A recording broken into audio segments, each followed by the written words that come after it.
Hello friends, welcome back to our channel. Lemon റൈസിൻ്റെ കൂടെയും ഗീ റൈസിൻ്റെ കൂടെയും ബിരിയാണിയുടെ കൂടെയും ഒക്കെ സെർവ് ചെയ്യാൻ പറ്റുന്ന നല്ല ഡെലീഷ്യസ് ആയിട്ടുള്ള സൈഡ് ഡിഷാണ് മല്ലിയില ചട്നി. മല്ലിയില ചട്നിയുടെ റെസിപ്പിയാണ് നമ്മളിന്ന് കാണാൻ പോകുന്നത്. റെസിപ്പി ടൈം വെറും 2 മിനിറ്റ് മാത്രമാണ്. ആദ്യമായിട്ട് മിക്സിയുടെ ചെറിയ ജാർ എടുക്കുക. അതിലേക്ക് നല്ല ഫ്രഷ് ആയിട്ടുള്ള ടേസ്റ്റുള്ള തേങ്ങ തന്നെ ചേർത്ത് കൊടുക്കുക. ഞാൻ ഏകദേശം ഒരു 10 ടേബിൾ സ്പൂണോളം തേങ്ങ ഇവിടെ ചേർത്ത് കൊടുക്കുന്നുണ്ട്.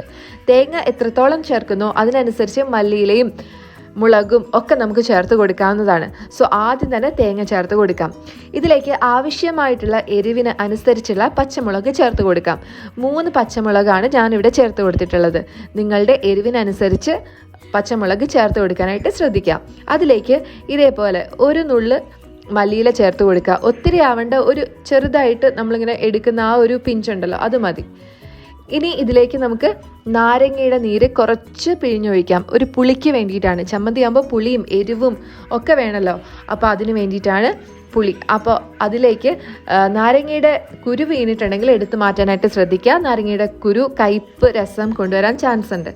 ഒത്തിരി അധികം മുളകോ മല്ലിയിലയോ ഉപ്പോ അല്ലെങ്കിൽ നാരങ്ങ നീരോ ആദ്യം തന്നെ ചേർക്കേണ്ട. ആദ്യം കുറച്ചെല്ലാം മിക്സ് ചെയ്ത് കൊടുക്കുക കേട്ടോ. ഉപ്പും ചേർത്തിട്ടുണ്ട് ഞാനിപ്പോൾ. ഇനി നമുക്കൊന്ന് നന്നായിട്ട് അരച്ചെടുക്കാം. അതിനുശേഷം ഇനി എന്തെങ്കിലും ആവശ്യമുണ്ടെങ്കിൽ ചേർത്ത് കൊടുത്താൽ മതി. ഓക്കെ, അപ്പോൾ നല്ല പോലെ ഇപ്പോൾ അരഞ്ഞു വന്നിട്ടുണ്ട്. ഇതിലേക്ക് ഒരു തുള്ളി വെള്ളം പോലും ചേർക്കേണ്ട ആവശ്യമില്ല. ഇപ്പം നല്ല ഭംഗിയുള്ള ഗ്രീനിഷ് കളറുള്ള കളർഫുൾ ആയിട്ടുള്ള നമ്മുടെ ചട്നി റെഡി ആയിട്ടുണ്ട്. 1 മിനിറ്റ് സമയം പോലും നമ്മൾ എടുത്തിട്ടില്ല ഈ ഒരു ചട്നി ഉണ്ടാക്കാനായിട്ട്. ഇനി കുറച്ച് ടേസ്റ്റ് ചെയ്ത് നോക്കുക. പുളി കുറവുണ്ടെങ്കിൽ നാരങ്ങാനീര് പിഴിഞ്ഞൊഴിക്കുക. ഉപ്പ് ആവശ്യമുണ്ടെങ്കിൽ ഉപ്പ് ചേർക്കുക.